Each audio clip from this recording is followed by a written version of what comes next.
দর্শক, বিনোদন বিন্দাসে সবাইকে স্বাগত। আজ আমরা হাজির হয়েছি সঞ্জয় দত্ত অভিনীত নতুন সিনেমা কেডি দ্য ডেভিল নিয়ে। সিনেমাতে একটি আইটেম গানে দেখা গিয়েছে সঞ্জয় দত্ত এবং নুরা ফাতেহিকে।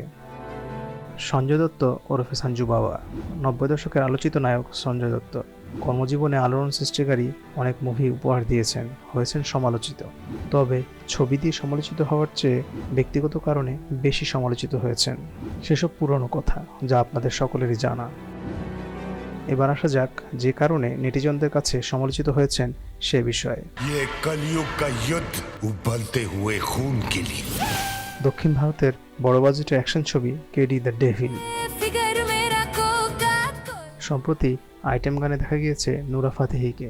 সে ছবির গান সারকে চুনরি তেরি সারকে মুক্তি পেতেই বিতর্ক সামাজিক মাধ্যমে। অশালীন ও কুরুচি বলে মন্তব্য করেছেন নেটিজনরা। এরই মধ্যে গানটিকে নিষিদ্ধ করা হয়েছে। এবার গানটির জন্য ক্ষমা চাইলেন সঞ্জয় নিজেই। আজ সোমবার ভারতের নারী কমিশনের দপ্তরে হাজির হন তিনি। শুনানির পরে সঞ্জয়ের আইনজীবী বলেন, গানটির অর্থ সম্পর্কে অবগত ছিলেন না তিনি, কারণ গানটি অন্য ভাষায় ছিল যা তিনি বোঝেন না। গত মার্চে গানটি মুক্তি পাওয়ার পরপর নারী কমিশন এক বিবৃতিতে জানায় গানটি আপত্তিকর, যা ভারতীয় আইন ও বিধান লঙ্ঘন করে। এদিকে নুরা ফাতেহি সামাজিক যোগাযোগ মাধ্যমে জানান তিনি এই কন্টেন্ট সমর্থন করেন না।